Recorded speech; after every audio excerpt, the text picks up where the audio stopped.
Boa noite aí para quem está entrando. Esperando só o nosso convidado chegar aí para poder chamar ele. Boa noite, Diego.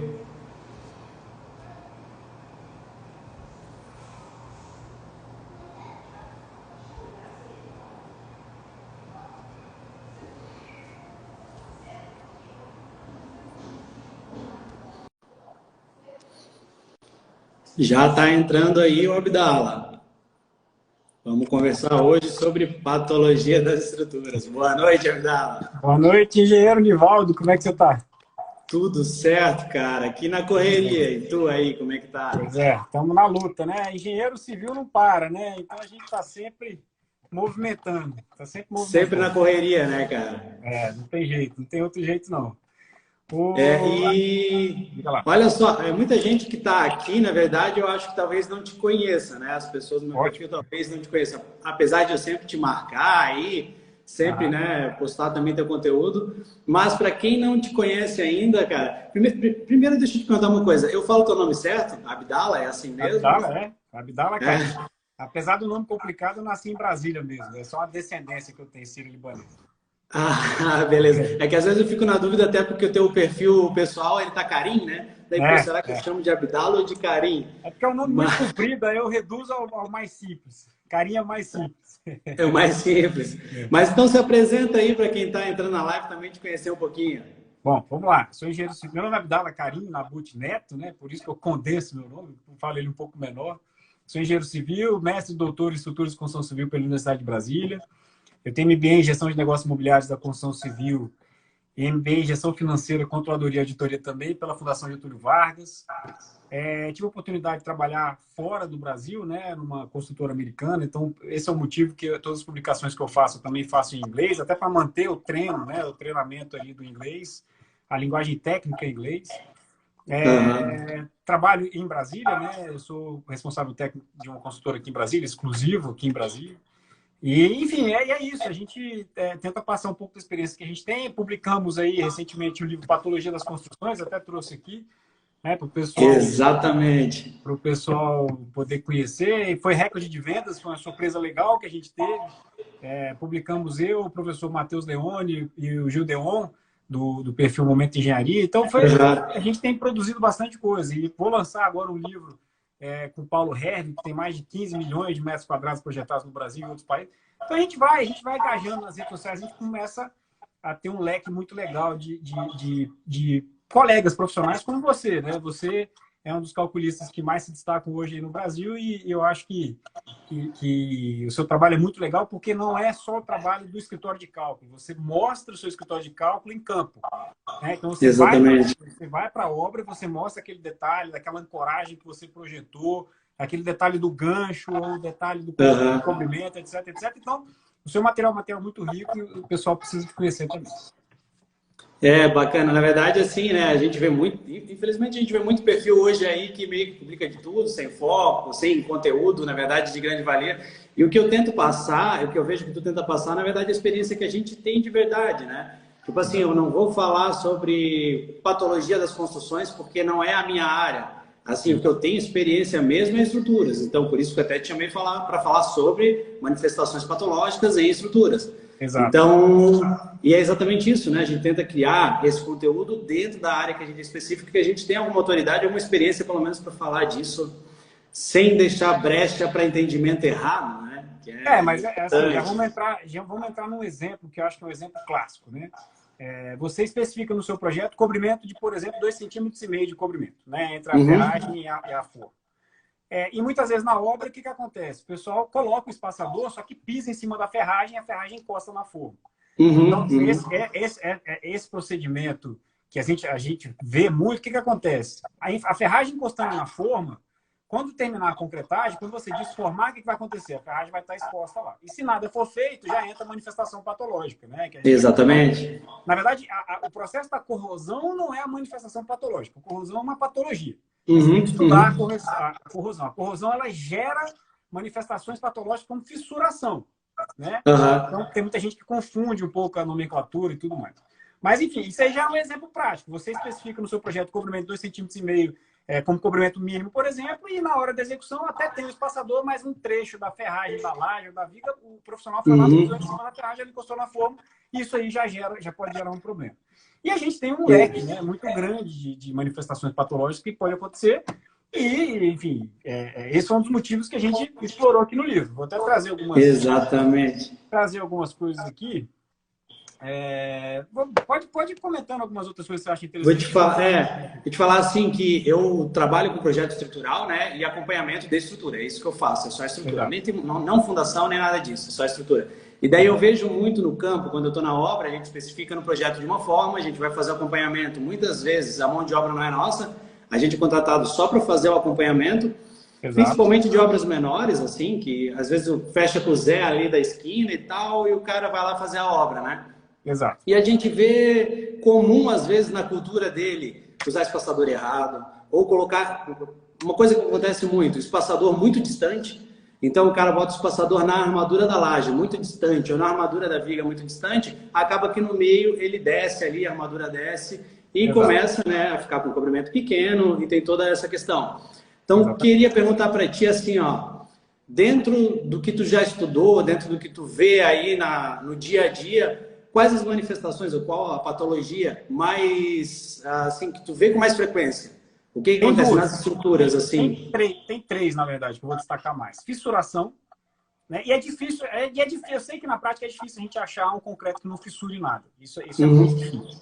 Né? Mas a fissuração, então, ela entra aí, até por vários motivos diferentes de fissuração. Retração autógena do concreto, a própria característica do material, falta de cura adequada, que você, depois da concretagem você tem que dar a cura pelo menos 3 dias. Né? O ideal são 7 dias de cura constante, mas, enfim, 3 dias aí com foco na cura para evitar fissuração.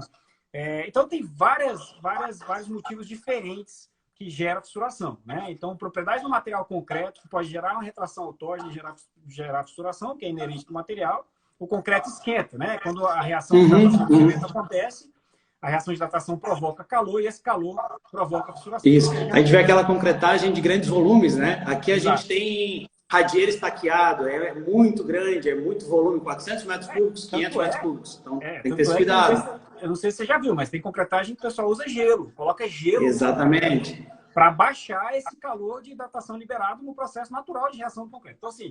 Exatamente. Tem uma construtora daqui que na concretagem do seu radieiro estaqueado montou uma fábrica de gelo dentro do canteiro de obras. Daí já ia botando esse esquema de gelo no meio da concretagem para facilitar, não esperar vir, né? O pessoal não acredita, né? Quem não tem experiência acha que isso é folclore. Não, concreto massa, que a gente chama, grandes volumes de concretagem, a gente precisa ter cuidado, né? Para evitar... Exatamente. Agora, tem fissuração também causada por deformação geométrica, né? Então, por exemplo, deformou uma viga mais do que ela deveria deformar, ela vai fissurar. Ela vai abrir na parte inferior. Eu até trouxe alguns exemplos aqui, ó, tá no livro, página 107 do nosso livro lá. A gente até trouxe do grande professor de Cranber-Berian alguns exemplos. Por exemplo, flexão em balanço e flexão em vigas. Ó. Eu não sei se vai dar para ver direitinho, tem uma figurinha aqui. Ó. Dá ali o balanço ali. Então abre, aí tem a tipologia da fissura. A gente destacou a tipologia da fissura em balanço. Aí aqui embaixo, ó, um pouco da tipologia da fissura em viga biapoiada. Sim. A forma como ela abre ali na estrutura. E aí a gente fala algumas coisas, por exemplo, possíveis consequências, né? Flechas acentuadas, que eu falei, de deformação geométrica, perda da funcionalidade da peça e possível desabamento da viga se já não tiver mais função. Porque se fissurar demais, o concreto já foi embora. Sobra só o aço ali para segurar o elemento estrutural. Né? Costurando as fissuras só. Exatamente. Então, dependendo da abertura dessa fissura, se ela atravessou a peça estrutural inteira, eu estou ali só contando com aço. E é perigoso isso. Né? Muito perigoso quando eu tenho uma configuração dessa. Só que a gente não aponta só o problema no livro, a gente fala de ações corretivas. Então, por exemplo, que o pessoal tem que atentar que o concreto tem a sua zona comprimida, então a fissura não pode atravessar a zona comprimida, né? Exatamente. Ela tem que ficar só no máximo até a linha neutra, a zona tracionada. Passou a comprimida, acabou, né? Não tem mais. Exato, eu estou só no aço e aí Exatamente. É complicado. Mas o que a gente sugere? Né? Restaurar o monolitismo, né, da peça. Então, injeção de resina epóxi pode ser uma alternativa. Chapa metálica aderida com epóxi também, reforçar com chapa, abraçar o estrutural. Abertura de sulcos para colocação de armaduras extras, né, preenchimento com argamassa epóxi. construindo sobrelaje armada aderido com epóxi, combinada com uma sublaje armada, qualquer projeto. Então, assim, tem várias alternativas. Quando a gente vê uma manifestação patológica mais grave, a gente vai ter como agir. Alguns outros exemplos que eu gosto de trazer aqui, ó, torção, né? Tem muita gente que esquece da torção. Então, a gente traz aqui uma viguinha, não sei se está dando para ver, mas... Dá para ver bem aí a fissuração dela. Exato, a tipologia, como é que é a cara da fissuração do elemento que está sofrendo torção.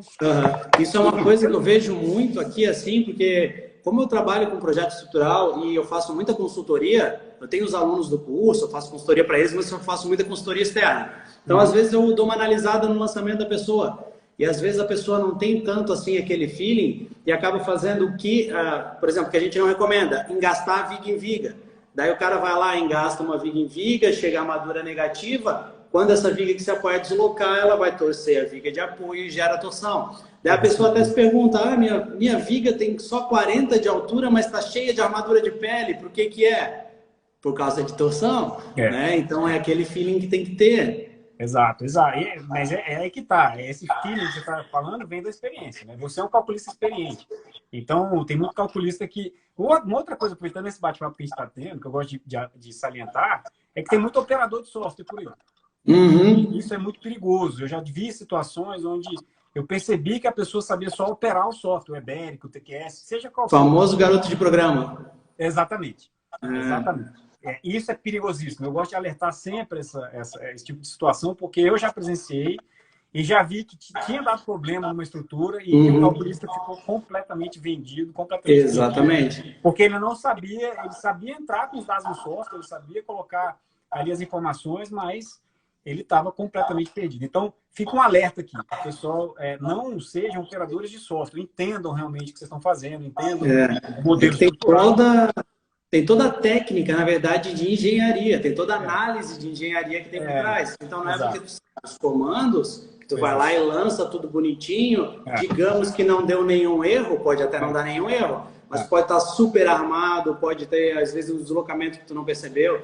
Então, assim... Tem que realmente ter um olhar mais crítico, né? Eu acho que... Exatamente. Um outro exemplo que a gente está falando aqui de patologia, né? Das construções. Trincas por funcionamento. Então, isso aqui é mais uma figurinha. Tem um lado ali, algumas trincas por funcionamento, talvez o foco não esteja muito bom. Geralmente, falha do capitel, né? Quando a gente não tem um capitel bem armado, bem estruturado, para quem não sabe o que é funcionamento, pessoal, é quando o pilar fura a laje. Ele funciona. Exatamente. Ele vai fazer isso quando o que tem que acontecer? Quando não tiver ferragem suficiente para combater esse esforço de funcionamento. Então, esse é um outro exemplo que a gente explora no livro e tudo. Então, fica Sabe que a gente até vê em algumas estruturas, quando a gente, mesmo estrutura que não tem capitel, é viga, né, laje apoiada em viga. Mas às vezes a gente tem um pilar muito grande e aquele pilar entra um trecho muito grande na laje. Às vezes ele está rotacionado e entra 40, 50 centímetros na laje. Aquilo ali é um ponto muito rígido, né? Então, às vezes, a gente vai ver em loco, ele tem uma fissura ao redor, porque lá a laje não deformou. E a pessoa não previu isso, não colocou uma armadura negativa, que daí é prever isso aí, pelo menos, né? Exatamente. Não, eu acho legal que a gente está falando de exemplos corriqueiros, exemplos que podem acontecer, fissuração, corrosão, etc., deformação geométrica. A gente está falando de... É uma live muito rica essa, né? Principalmente quando vem de um profissional. Bastante conteúdo, na verdade.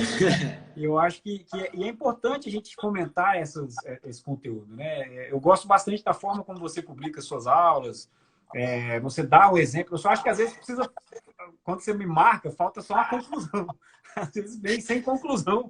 Aí fica todo mundo querendo a conclusão. Às vezes é proposital, a pessoa arrastar. É que, na verdade, às vezes eu marco num vídeo do IGTV e ele bota aqueles 15 segundos só, né? Mas, enfim, para aquela pessoa entrar lá no meu perfil, clicar lá e ver o vídeo inteiro. Eu acho que as pessoas realmente têm que te conhecer, porque seu trabalho é muito legal, você explica de uma maneira muito bem explicada. Então, quero te agradecer o convite, né, por a gente estar fazendo essa live aqui e divulgar o conhecimento. Eu acho isso muito importante. E vamos dando sequência aqui. Uma das coisas que eu acho que a gente talvez não tenha tocado tudo é falha de projeto. A gente falou de execução. Isso que eu ia te perguntar. Por exemplo, assim, no que tu tem percebido, quantos por cento a gente pode falar, talvez, que seja falha de execução e falha de projeto, por exemplo, assim, essa ideia? História, voltando para a história do cobrimento, né? Às vezes o projeto está correto, o cobrimento 2,5 cm, mas aí a execução do operário pisando em cima da ferragem, encostando ela na forma, já é uma falha de execução. Porque no projeto está certo, o projeto está lá 2,5 cm, acabou. Então, exatamente. Isso aí não pode ser considerado uma falha de projeto, e sim de execução, porque alguém foi lá e pisou, estava com o espaço certinho. Então, para as pessoas aprenderem a diferenciar. Tem gente que não sabe diferenciar o que é falha de projeto e o que é falha de execução. Agora, um projeto que coloca 1 centímetro de cobrimento, o projeto está errado, porque a própria norma, exatamente, a 6118 não permite 1 centímetro de cobrimento. Né? Por exemplo, tem essas revisões de norma que o pessoal não se atualiza. Então, 6118 aumentou praticamente meio centímetro em tudo. De cobrimento. Daí tu olha agora a norma de fundações. Eu recebo muito projeto de saqueamento das minhas obras ainda, fundações vindo com concreto. Fundações é 6120, né? 6120. 6122. E daí, eu vejo muito assim, ó, projeto de destacamento vindo, para mim, nos meus projetos, esse projeto vindo com concreto errado, porque a 6122 também mudou. E aqui é Balneário Camboriú, é praia. Aqui o concreto tem que ser 40 MPa numa hélice contínua. Vem com 30, vem com 25. Exatamente. Né? Exatamente. Então, assim, quando o projeto está errado porque ele está em desacordo com a norma, ou seja, quando o projeto está em desacordo com a norma, então é falha de projeto. Então isso a gente exatamente. É ponto pacífico, né? Agora, quando o projeto está especificado correto e em campo está diferente do que está no projeto, é falha de execução. Então essa vivência, vamos dizer assim, esse olhar mais crítico as pessoas não têm. Mais uma vez, tem gente que não sabe diferenciar falha de projeto e falha de execução. A gente já deu bons exemplos aqui que fazem as pessoas entenderem, né, melhor o que é cada coisa. Identificar bem isso, na verdade, tem que ter claro na cabeça, né? Até para a gente saber para quem correr para tentar arrumar, tentar, né? Exatamente. Alguns cuidados, né, que a gente tem. Você deu 2 exemplos fantásticos. A resistência do concreto é primordial, né? A resistência mínima da estrutura. O projeto tem que estar lá. Alguns elementos, eu acho que a resistência mínima, se não me engano, da 6118 é 20 MPa de resistência mínima. 20 MPa. Abaixo de 20, não pode mais nada, nem fundação. Não. Mas sabe o que é engraçado? Aqui a gente tem os prédios altos, antigos, assim, tu pega o projeto, FCK 15. O prédio tem 20 andares. Mas fundação antigamente podia, acho que o mínimo era 8. Eles aceitavam estar com 8 MPa. Enfim, mas isso mudou, né? Isso mudou. Hoje em dia a gente não pode mais. Então, questão de desempenho, né? Antes a gente previa para um certo tempo, agora não, agora são 50 anos. E o pessoal. Tem uma coisa que eu ouço muito do cliente, né? O cliente fala assim: não, mas tem que passar aqueles 5 anos. Passou os 5 anos, eu não preciso mais fazer nada. Não é assim, não é 5, ó. 50, querida. Exato. Estrutura 50. Então é muito sério, né? É muito sério esse negócio. Exatamente. As pessoas têm que realmente levar isso a sério. Eu tenho mania de publicar muita coisa, eu recebo muita informação diariamente do pessoal que manda obras que são completamente fora de qualquer tipo de norma técnica, né? Sim, também recebo bastante. Sequer tem projeto, sequer tem responsável técnico. Tudo é uma realidade no Brasil há muitos anos, infelizmente. Né? Muita gente, aquela história, critica a gente por publicar esse tipo de coisa. Mas a pessoa não tem condição. Tudo bem, a gente entende. A gente sabe que a pessoa pode não ter condição financeira de contratar um engenheiro, um arquiteto, o que quer que seja. Mas não deixe de estar tecnicamente incorreto e não deixe de colocar, muitas vezes, a vida da pessoa em risco. Exatamente. Então, se você tem uma estrutura que ela está toda fissurada, mas o cara fez porque ele não tinha condição financeira de fazer, era melhor não ter feito. Mas, de verdade, às vezes a gente gera uma polêmica em cima disso, que não deveria ter polêmica nenhuma. A gente aborda a parte técnica. Então, tecnicamente, aquilo, infelizmente, está botando a vida de alguma pessoa em risco. Exatamente. Sabe que ontem, eu não sei se, por exemplo, tu está no Clubhouse, mas eu estou ali no Clubhouse e ontem a gente tô lá também. Tá lá? Então eu vou até te procurar. Eu não acho que eu já estou te seguindo lá no Clubhouse. Mas eu não sei mexer naquilo ainda direito, não. Tem que aprender. Ainda não. Então a gente estava numa sala ontem e estava até discutindo, por exemplo, sobre a aprovação de projetos na prefeitura. E daí tinha um falando, assim, não, mas tem prefeitura que não está pedindo hidro, não está pedindo não sei o quê, falando que deveria pedir mais projetos, ou outras que nem ligam para nenhum projeto, basicamente. E assim, o que me fica indignado, na verdade, assim, né, o que me causa assim, um espanto é que a gente não vê a gente vê a Defesa Civil correr quando acontece alguma coisa para embargar uma obra, mas a gente não vê a prefeitura pedir o projeto estrutural daquela obra, Exato. projeto de fundação daquela obra, pede só a ART. Então, é assim, na hora de acreditar que tem um responsável pela estrutura, só a ART é o suficiente. Os outros projetos, pede tudo, analisa tudo, mas vai que lá também só tem uma ART, né? Não tem, foi o Zé que fez ali da esquina. Não, isso assim, em lugares ainda que podem ser considerados lugares bons. A gente tem várias favelas no país que se levantam coisas que a prefeitura, a cidade nem sabe, né? Nem toma conhecimento. Acho que essas situações são piores, né? Não tem o menor tipo de informação daquela construção, daquela obra. Né? A favela no Rio de Janeiro Exatamente. É um vespeiro. Se você for entrar nos morros do Rio de Janeiro, se você for entrar em morro lá em São Paulo, outras grandes cidades do Brasil, sequer tem prefeitura que sabe que aquilo está sendo feito. Não existe. Então, mas é aquela história, é um vespeiro que está lá, né? E ninguém fala nada, ninguém mexe, ninguém... E questão de fundação, por exemplo, eu acredito que a mais comum é recalque ou alguma coisa assim por falta de sondagem, falta de estudo, na verdade. Vou trazer alguns exemplos que eu gosto bastante, mas pode ir falando aí. Está no nosso livro, capítulo 2, Patologia das Fundações. Tem uns exemplos muito interessantes aqui. Deixa eu pegar aqui. Porque, por exemplo, a nova norma da 6122 de fundações, ela está bem clara agora quando ela diz ali que todo tipo de edificação, independente do porte, precisa de um estudo do solo, precisa de um reconhecimento do solo. Agora ela está bem clara. Exato. Então, é claro, mesmo assim tem gente que ainda não faz. Mas não tem como a gente levantar uma obra e chutar o que está lá embaixo. Assim, a gente, mesmo quando a gente faz uma sondagem com 2 pontos, ela é representativa não do teu terreno inteiro, ela é representativa de 2 pontos. Exato. E daí a gente faz uma média do que acha que está entre aqueles 2 pontos. Então, de qualquer forma, o nome do livro é Patologia das Construções. Estão perguntando aí. Mas eu vou mandar o link, eu te mando o link, Nivaldo. Aí quem tiver interesse, isso. Você manda o link. Isso, manda o link que eu boto ali já para a galera comprar o link. Já cai direto ali para comprar o livro. Comprar o livro. Exato. E daí, então, de qualquer jeito, aquela amostra, aqueles 2 pontos, eles são uma amostra daqueles pontos, e a gente tira uma média do que está lá. Então, existe uma incerteza. Não é à toa que, por exemplo, eu fiz uma casa agora, e a fundação foi ser feita, né? Foi começar a estaca ali, e tinha um monte de pedra, que não foi identificada em nenhum dos 2 tipos de sondagem. Um monte de pedra. Daí teve estaca que era para ir até 12, foi até 6, porque não passou da pedra. E não era rocha, matacão. Até bom, assim, dependendo da carga total da edificação, se encontrar rocha, maravilha, que bom.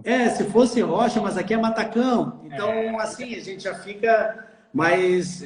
isso com sondagem. Imagina sem. Então, por isso que, né, eu imagino que uma das principais fontes aí de manifestação é esse. Mas me diz aí o que tu acha. Vou te mostrar alguns exemplos e explicar. Talvez aqui nessa figurinha fique bom de ver. Tá vendo essa casa aqui?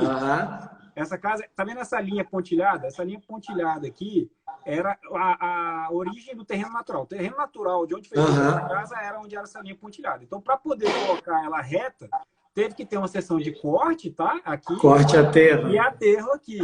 Né? Só que o que acontece? Muitas vezes, isso aqui é um radier, dá para ver que é uma fundação radier. Fundação superficial. Superficial, ela não tem nada. Então, aqui, nesse ponto onde teve compactação, e a compactação pode não ter sido muito bem feita. Então, pode recalcar, porque quando você não tem uma compactação bem feita, a própria carga da estrutura da casa vai apertar essa região aqui, onde naturalmente não era apertada, não foi compactada, e vai gerar essa fissura. Essa fissura, de novo, entra o problema de fissura. Só que essa aqui é uma fissura causada por recalque da fundação superficial. Tá? Isso aqui é um exemplo. Isso aí. Né? Tem um outro exemplo de bulbo de tensões. Né? Esse aqui é bem bacana e fácil de entender. Caso de Santos lá, né? Santos é um exemplo clássico disso. Mas aqui é importante você entender a sequência da obra. Então, por exemplo, eu tinha aqui uma edificação grande, que foi construída primeiro. Então, eu tenho um bulbo de tensão de fundação dela muito maior do que uma edificaçãozinha pequena. Só que a edificação, aliás, inverso, vamos inverter. A edificação pequena foi feita primeiro. Então, ela tem um bulbo de tensão pequeno. Esse é o bulbo de tensão dela aqui, pequeno. Original. Depois veio uma edificação vizinha muito próxima dela, com a carga muito maior. O que acontece? O bulbo de tensão dela vai sobrepor, tá vendo essa região achurada aqui? É a sobreposição dos bulbos de tensão. Quando isso se esse somatório for maior do que a minha capacidade de resistência da estrutura, vai abrir as fissuras também fica aqui na edificação menor, porque vai colapsar o solo. Exato, vai colapsar o solo por conta desse somatório aqui de efeitos do bulbo de tensão da fundação. Então, esses aqui são 2 exemplos. Tem vários exemplos mais no livro, que é fácil de entender. As pessoas... a gente não abordou tanto cálculo maçante aqui. Então, você não vai ficar calculando momento de inércia, BH ao cubo sobre 12, flecha máxima, 5QL a quarta sobre 384. Eu gravo de tanta decoreba que a gente faz. E, claro, muito estudo, né? Tem algumas fórmulas que o engenheiro civil precisa ter na cabeça. Né? Momento máximo, QL2 sobre 8. Flecha máxima, essa que eu acabei de falar. 5QL a 4, estão perguntando ali de novo, ali, ó, Alisson. Patologia das construções. Mostra aí o livro para eles verem. Depois eu vou mandar o link. Quem tiver interesse, manda mensagem aí pro Nivaldo, pessoal. Depois, então, manda para segue aí, pessoal. @construção civil. Tá? @construção civil. Já aproveitam, cliquem aí em cima e segue o @construção civil aí. 2B Editora, acho que é o livro, né? Editora 2B, exato. E a gente tá lançando mais um livro bem bacana, mas não tem nada a ver com patologia. Mas é isso, eu acho que você vê que a gente tem um universo de informação tão grande que quanto mais a gente divulgar isso, mais pessoas entenderem, melhor vai ser, eu acho que... É que é uma coisa muito interessante, né? Que assim, a gente pode procurar no Google e achar um monte de informação, blog, etc. Mas qual que é a melhor referência? A melhor referência é sempre referência bibliográfica. É livro. Ali é onde tu vai ter certeza que as informações que estão ali são corretas. Tu pode achar alguma informação, um artigo em um blog, alguma coisa assim, mas se não for artigo publicado em congresso, ou livro, ou dissertações de mestrado, tese de doutorado, já não é algo que tu dá para confiar tanto, querendo ou não, porque não passou por aquela avaliação técnica de um corpo técnico, né? Exatamente. E outra coisa que eu queria falar, na verdade, você mostrou antes aquela fotinha ali, né? Aquela imagem da casa que teve corte e aterro. Ó, exemplo que aconteceu aqui comigo. Um cliente meu, mas é um cliente que eu fiz os prédios novos dele, o antigo não tinha nada a ver, eu entrei depois. E daí, quando ele começou fazendo casa geminada. Ele comprou um terreno que tinha uma casa na metade do terreno, um terreno grande, destruiu aquela casa, compactou tudo e botou todo aquele entulho. O terreno era muito ruim, colocou todo aquele entulho num lado do terreno, só na metade. Daí ele fez um radier. E daí aquela metade, como era entulho de construção, tinha uma resistência boa, mesmo, né? Compactou, tinha uma resistência boa. E o solo do lado era o solo original, argiloso, péssimo. Fez um radier, levantou lá, casa geminada, 2 pavimentos, 5 casas. Nossa. As casas, todas elas racharam com recalque diferencial. Todas elas, e puxou a do vizinho também. A do vizinho também recalcou igual. Exatamente, às vezes é um negócio que é tão básico, né? Mas assim, o solo, por exemplo, naquela tua foto ali, né? Na tua imagem, é básico. O solo natural, ele foi ali compactado pelo tempo com anos e anos. Então, ele tem uma baita resistência. Aí tu vai lá, tira um solo, corta, coloca no lado. Não importa como tu compacta, tu nunca vai conseguir compactar igual o solo natural. Então, vai ter diferença de resistência. Né? Até porque o solo natural está naturalmente confinado, né? Confinado. Tem pressão atuando sobre ele o tempo todo. Mas, enfim, um outro caso que eu lembrei, que esse eu presenciei, né? Foi uma obra que eu executei, onde eu tive que demolir uma construção existente e fazer uma construção nova, levantar um prédio novo onde tinha construção existente. Então, mandaram os projetos de demolição e depois mandaram os projetos de execução da nova construção. Adivinha o que aconteceu? Claro, né? Quando você demole uma construção existente, você tem a fundação da construção existente. E aí, o que aconteceu? Quando eu comecei a cravar as estacas de fundação da nova construção, vários pontos coincidiram. Pegava nas sapatas né? Ou estaca, não sei se Estaca. Tudo, a maior parte é estaca escavada. E aí, vários pontos. Então, o que eu tinha que fazer? Toda vez comunicar ao calculista, olha, a estaca é 295. Alteração. Coincidiu. Aí teve muita alteração, muito reforço e tudo. Então, essas experiências práticas é importante a gente também falar para o pessoal, que às vezes o pessoal nem imagina, poxa, peguei uma obra para fazer, contratei um calculista, fiz tudo certo. Só que a obra, eu tive que demolir uma existente. Opa, então já vou lembrar. Eu tenho que fazer, antes de eu mandar para o calculista, eu tenho que mapear essa obra, onde é que está a fundação dela. né? Exatamente. Isso vai poupar o calculista de ter que, às vezes na correria ali, ter que recalcular, redimensionar um bloco, redimensionar, sabe, uma fita balgame, etc, etc. Então, isso E hoje é tudo, na verdade, prazo, né? Tudo é tempo, né? É. Então, na verdade, se tu faz um projeto até esperar um retrabalho, uma alteração, e assim vai, a obra não anda, tu paga funcionário parado na obra, esperando a resposta do calculista. Exato. Tem uma obra que eu fiz também aqui, que o pessoal começou a estaquear, e as estacas que eram próximas da divisa, eles, azar, né? Foram escavar ali a estaca, e daí logo no começo já pegou alguma coisa. Daí eles mudaram, enquanto mudaram de posição, fazer outro furo, eles pegaram e começaram a cavar ali para ver o que tinha. Tinha a sapata do vizinho. O vizinho fez uma sapata que não era sapata de divisa, era sapata centrada.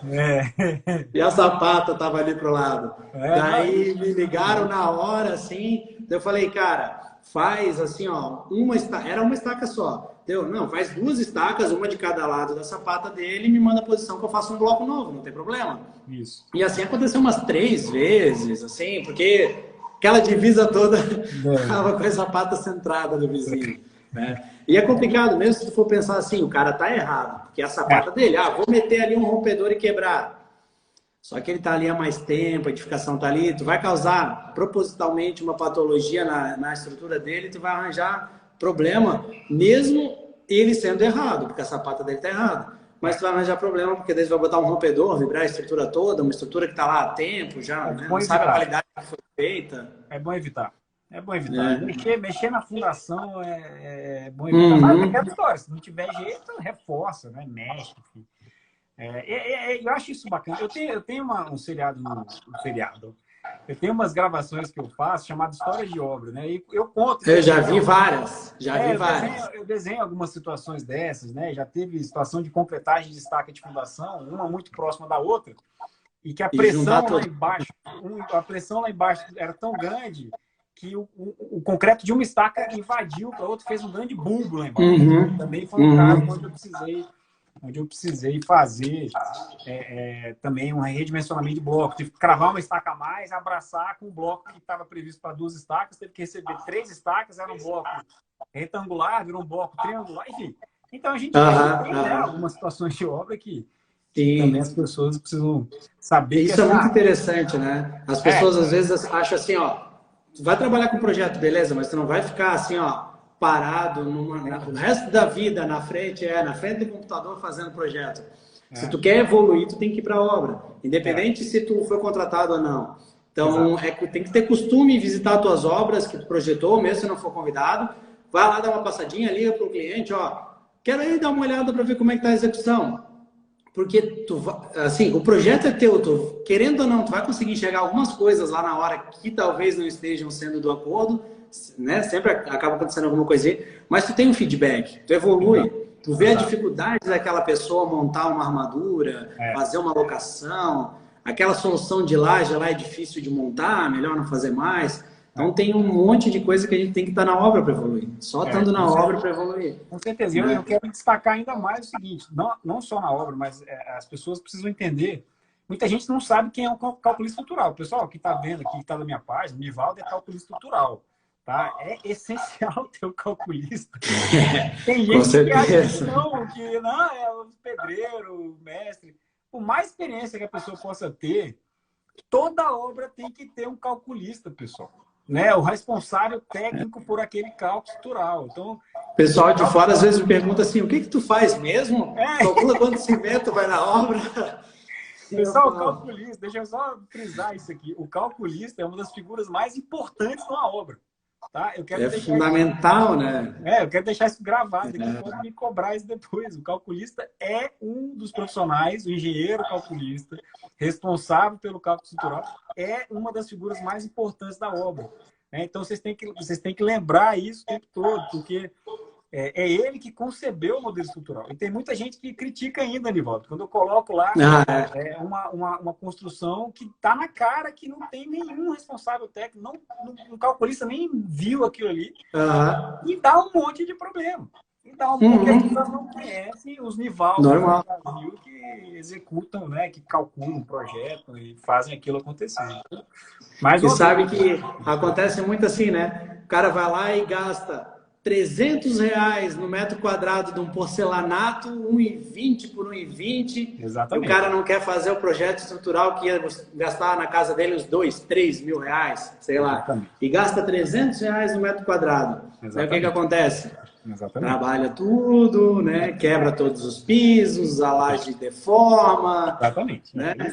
Isso a gente tem que começar a falar mais, né? Eu acho que pela primeira vez na história os engenheiros estão tendo oportunidade de falar mais, né? A gente tem uma mania. Engenheiro não é muito bom com palavras, vamos ser bem sinceros. Pessoal de exatas não é muito bom com comunicação. Não é bom com comunicação, com escrita. Apesar de eu ter mestrado, doutorado, eu ainda sou limitado. Eu não tenho a melhor oratória de todas, eu não tenho a melhor escrita de todas e tudo, mas pela primeira vez a gente está tendo oportunidade, está tendo canal, né, para comunicar, para passar isso para frente, para as pessoas entenderem o que é engenharia civil. Né? Nós não somos nada. Eu sou fã de todos os profissionais da construção civil. Sou fã de pedreiro, de carpinteiro, de mestre de obra, de todo mundo que faz parte.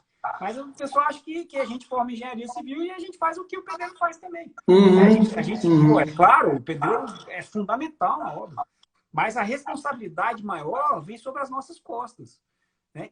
Mas entender como funcionam as coisas, né? É a gente que sabe exatamente o porquê daquilo ser feito daquela forma. Exato. E porquê para não dar problema depois, não dar nenhuma manifestação. Exato, e se der algum problema, quem responde somos nós. Exatamente. Não é o pedreiro, não é o carpinteiro, não é o armador. Não é. Né? Se der qualquer... Então, assim, a responsabilidade na engenharia é muito grande. As pessoas, às vezes, não entendem. Tem gente que assina RT aí achando que não, vou assinar, só não é uma responsabilidade. As pessoas têm que entender o que é responsabilidade. Então, tem cliente meu que, às vezes, está lá na obra, daí liga para mim e fala: Nivaldo, o fulano aqui, que é o empreiteiro, falou pra gente fazer assim, o que tu acha? Tem vezes, claro, que o cara... beleza, né? Ótimo, mas ótimo. Muitas vezes é uma coisa que não tem como fazer. Daí eu falo, não dá quando não dá, né? Exato, não, mas ele fala que sempre fez assim e tal. Daí eu tento explicar isso.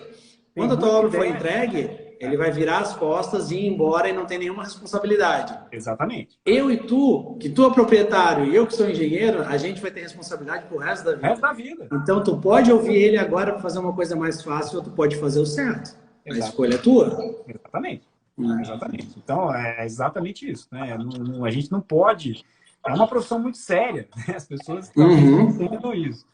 E não valorizam, né? Muita gente não valoriza, mas é culpa nossa também. Né? Eu vou culpa da... Porque a gente acha que se tu olha uma OAB, tu olha um CRM, o pessoal é muito unido. Na engenharia, pra gente, né, se for notar, o que o Confia ou que o CREA representa pra gente? Não representa nada. Por exemplo... eu acho também que, eu não sei também, às vezes até pela roupa, né? A gente anda muito simples. Eu ando dia a dia com a calça jeans, uma camiseta. Sim. Mas assim, por exemplo... O médico bota aquele jaleco branco, né? O advogado terno, a gravata e tudo. Apesar da minha roupa ser de terno e gravata... Mas assim, é que a gente não tem uma causa unida, né? Tipo assim, se tu for reparar, ó, aqui em Santa Catarina aconteceu um tempo atrás de os engenheiros civis perderem todas as atribuições de elétrica. E daí teve uma união na classe de verdade, que daí a gente conseguiu as principais de volta, que seria baixa tensão, etc. Mas, por exemplo, foi um fato para ter a união de novo. É uma coisa que é difícil, é uma classe meio desunida, assim. Acho que é muita gente, né? Não sei. Mas a gente tem que se unir mesmo. Mas a gente tem feito isso. Não sei se você tem reparado, a gente está tendo bons grupos de bons profissionais, né? E tem uma lista hoje grande. Depois que começou a mídia digital, aí começou a diferença, né? Foi. Então tem você, tem o engenheiro Murilo Reis, tem o Kaique Macedo do Plantão Engenharia, tem o Pedreirão, o Fabrício Rossi lá. Hoje o Jefferson do Infra-Urbano, o Jefferson sabe tudo de loteamento, obra de terraplanagem. O professor Marcel Wallace também. O Paulo tem muita gente boa. O Paulo Rev da arquitetura, mas tem um trabalho fantástico. A gente vai publicar um livro aí em breve também, fantástico, sobre prospecção de novos projetos, engenheiros, arquitetos. Então, Então tem muitos O profissionais. Vinícius Lorenzi, do Fundações Sem Complicações também ali. O Vinícius, exatamente. Tem muita gente boa. Tem muita gente boa, claro. E aí a gente está, eu não sei se tem para mais, a gente tem se juntado mais. O Eduardo, né? O Eduardo Micail do Engenharia 360, o Eduardo, sim. O Eduardo Cavalcante, do Blog da Engenharia. Do Blog da Engenharia. Tem muita gente legal. E a gente fez um grupo muito bacana ao longo desses anos de trabalho. Né? Então, e que bom que a gente está pela primeira vez na história unindo mais engenheirados, engenheiros civis, né? Que historicamente a gente não era valorizado, agora está começando. As pessoas estão entendendo mais o que é o dia a dia. Exatamente. E com isso a gente valoriza a profissão. E uma última coisa que a gente acabou não comentando. Concreto com baixa resistência. Assim, ó, não que eles tenha sido definido aquele concreto erroneamente, mas chegou na obra e o concreto não atingiu. Tu vê com muita frequência aí? Já tive duas situações que me marcaram muito. A primeira, por um excesso, por uma superdosagem do aditivo retardador de pega. E, na verdade não foi uma enganação. A gente, como é que diz? O concreto chegou na obra, a gente concretou uma laje com esse erro de dosagem. No dia seguinte, ou seja, 24 horas depois, estava mole ainda. A gente achou que a gente entrou em conta, a gente ficou desesperado, né? Porque isso nunca tinha acontecido. Né? 24 horas depois, já estava mole. E aí eu entrei em contato com a concreteira falou, olha, a gente errou na balança e esse concreto vai ganhar resistência. Tenha calma, tenha paciência que ele vai ganhar, porque teve uma superdosagem do aditivo retardador de pega. Retardou tanto a pega do concreto que ele ficou mole mesmo ali e tal. Sim. E nesse caso específico, eu tive condição de esperar. Eu não estava com o prazo tanto apertado, então eu esperei 7 dias. Em 7 dias ele ganhou resistência de 3 dias. Né? Então, ele conseguiu ganhar resistência. Agora, já teve caso onde eu concretei, a gente fez os corpos de prova, né, o controle tecnológico concreto, e ele não atingiu a resistência. E aí, quando isso acontece, mais uma vez, entra vocês na história. Aí eu mando para o calculista. Exatamente. Deu problema, o que o calculista fez? Reforço da estrutura. Beleza. A gente gasta mais, né? A gente faz um sistema de injeção de armadura com epóxi ou apela para a estrutura metálica, reforço. Aí a importância do mapeamento, né? Fundamental o mapeamento do concreto. Exato, tem muita gente que não faz, que deixa de lado, mas se tu tiver problema em um lote e tu não mapeou aquele lote, tu vai reforçar a estrutura inteira daquele pavimento. É verdade. Então é fundamental. Tem uma obra que eu fiz em Jurerê Internacional, que uma obra grande, aí 2.000 metros quadrados cada laje, assim, então o pavimento era grande. Então a concretagem envolvia muito lote de caminhão, né? E teve um lote que deu problema. Só um caminhão betoneira que veio com resistência muito baixa. Ele era 35 MPa e ele não chegou a 13. Deu muita diferença. Daí aquele lote a gente mandou romper, na verdade, valia mais a pena, e até porque não chegava nas vigas. A laje era tão grande que ficou só concentrada na laje nervurada. Então a gente derrubou a laje nervurada. Chegou a fazer esclerometria para tentar detectar pelo menos a região básica ali onde tinha um mapeamento do concreto, né? Então a gente sabia onde que era. E foi retirado o corpo de prova, porque a concreteira disse, não, eu acho que vai chegar. Daí a gente deixou até 90 dias o concreto. Então, fomos fazendo outro serviço, o pessoal foi fazendo, e ele deixou até 90 dias esperando. E a cada 30 dias a gente tirava um corpo de prova para ver o quanto cresceu. Mas depois dos 60 dias ali, ele já estava estável, né? Não subia mais. Daí a gente, então vamos pegar essa laje aqui, romper ela, tira tudo e a gente faz de novo. Reforçou de novo. Até porque assim, era só laje, né? Fala aí. Não, era só esse comentário mesmo, era do reforço da estrutura. Até porque assim, era só a laje, né? Se entra na viga e no pilar, complica. Complica mais para te derrubar tudo. Mas como era só a laje, a gente conseguia romper as nervuras, derruba a laje ali e coloca de novo as nervuras. Daí rompe até a viga, coloca de novo a armadura da laje entrando na viga e faz. Mas assim, tem casos que a gente já fez aqui também. Teve uma obra que foi feita colégio, um colégio municipal, que tinha um projeto estrutural, aquele projeto foi feito, era tudo vigota treliçada, chegou lá na obra, a empresa que foi montar achou que o vão era muito grande unidirecional, então estava assim, na profundidade, não, esse vão está muito grande, o que eu vou fazer? Eu vou colocar uma viga no meio para dividir o vão. Daí estava previsto no modelo para a carga ir para essas vigas aqui, porque estava nesse sentido. Quando botou a viga, as lajes se apoiaram nessa viga e a carga foi para o lado. Então mudou toda a distribuição de carga. Era fissura clara. Tu chegava assim, ó, fissura de cisalhamento clara nessa viga que apoiava a viga nova. Chegava na outra, fissura clara de flexão por excesso de carga. Então algumas atitudes sem pensar, né? Mais uma vez a importância do calculista, né? E são poucos, né? O pessoal que está assistindo a live, são poucos Nivaldes que existem no Brasil. A gente precisa de mais. A gente precisa de mais, porque realmente... É importante entender, na verdade, das manifestações, né? Não adianta só saber calcular. Na verdade, tem que entender de onde que vem. Então, por exemplo, tu chega lá, tu vê um tipo de fissuração, e aí, o que causou isso aí? Será que foi retração? Será que foi deformação? Né? Olhar mais crítico. Às vezes vê a fissura na parede. Tá, peraí, essa fissura na parede aí é verga? É recalque? Será que é só na alvenaria? Será que foi para a estrutura? Isso é muito comum. Fissura de incompatibilidade entre o material cerâmico, que é o bloco cerâmico, com a estrutura. É uma fissura que não tem problema nenhum. Se ela for só na alvenaria, material, é incompatibilidade de material, concretamente. Aquela famosa junta do pilar com a alvenaria ou no encunhamento, né, da parede com a viga. Exato. Ela não é bonita, ela não é agradável. Agora, ela vai ter algum problema? Nenhum. Ela não vai fazer colapsar nada. Não vai. E tem muita gente que, por não saber dessas coisas, olha e já cria um estardalhaço. Isso é ruim. Eu costumo dizer o seguinte, o olho do leigo é o pior olho que existe no mundo. Exatamente. O cara que olha, principalmente quando ele não é jornalista, é mestre em fazer isso. Jornalista divulga aí no Jornal Nacional que o prédio, aí bota lá na capa, o prédio tá caindo. E na verdade não tem nada caindo, não tem problema nenhum.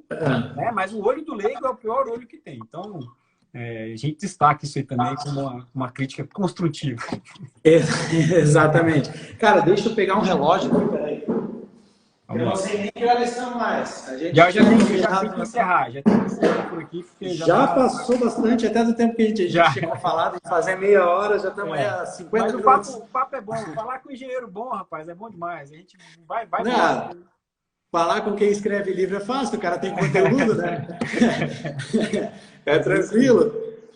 Não, mas, Abdala, acho que a gente já conversou bastante aí, cara. O pessoal já viu bastante aí, né? Tem bastante conteúdo. Essa live vai ficar gravada, então quem quiser ver de novo vai poder ver ali tudo que a gente falou. E fica a dica, né? Para quem está no meu perfil, segue aí o Carinho, o perfil dele, o Construção Civil. Segue também o perfil dele pessoal ali, né? O Carinho Nabuti. Mas o Construção Civil ali, ele posta muita coisa importante, muito conteúdo bom da área de engenharia. Essas questões das obras aí que teoricamente não tem dono, né? Tu chega ali, aquelas estruturas absurdas, aquelas obras absurdas. Para a gente abrir a cabeça, para a gente olhar a engenharia civil com uma visão mais ampla de tudo que a gente tem que dar conta de fazer, né? Eu acho que essa visão Exatamente. É maior também. Exatamente. E, cara, só tenho que te agradecer por ter aceitado aí fazer a live e todo esse teu conteúdo aí, esse banho de conteúdo aí pra galera, pra gente. Eu que agradeço, Nivaldo. Espero que a gente continue essa parceria e parabéns também pelo seu conteúdo, é fantástico. O Brasil precisa de mais calculistas como você e entender o que é engenharia, desde o cálculo estrutural até a entrega da chave de uma edificação. Então, isso... É aquele negócio, né, cara? Quando tu bota no teu... Né, tu posta no teu perfil aí o que tu vive, né? O teu dia a dia. Então, o negócio flui, o negócio é fácil, né? E daí é um negócio verdadeiro. Então, o que eu boto aqui no meu também é só o que eu vivo no dia a dia, não tem enrolação. Tanto que não tem produção, é aquele negócio feio, aquele vídeo feio, mas é feio. Conteúdo raiz, né? Não tem muita florzinha, nada, perfume. Vai do jeito que tá recebendo ali. Exatamente. Cara, mas então é isso. Obrigadão, tá? Obrigado para todo mundo aí que participou dessa live. E já quero avisar vocês que semana que vem a gente também tem uma live com o Vinícius Lorenzi do Fundações Sem Complicações. Até o Abdala poder entrar aí também e ver também, né? Com certeza. A gente vai fazer uma live falando sobre a interação projetista de estruturas e projetista de fundações. Excelente. Então, essa conversa que tem que ter entre os dois, que é fundamental também, né? Para garantir aí as nossas estruturas sem nenhuma manifestação patológica. Beleza, pessoal? Meu amigo, ó, Obrigadão. obrigado mais uma vez. Dá um print quando você encerrar a live, dá um print. Verdade. Vai ter o público total, você me manda, para postar também. E outra coisa, eu vou mandar o link do livro para quem quiser, aí você só manda também. Valeu? Isso, manda o link no direct que eu posto aqui no Arrasta Pra Cima pra galera comprar. Aí, ó, Patologia das Construções. Tá acabando, a Lília chegou agora, tá acabando. E galera, também tirem um print, marquem aí a gente, posta na sua rede social também aí para ajudar a gente a difundir nosso conteúdo, né? Porque a gente faz para vocês. Exatamente. Beleza? Obrigadão aí para todo mundo. Um abraço. Boa noite e bom final de semana. Tchau, tchau.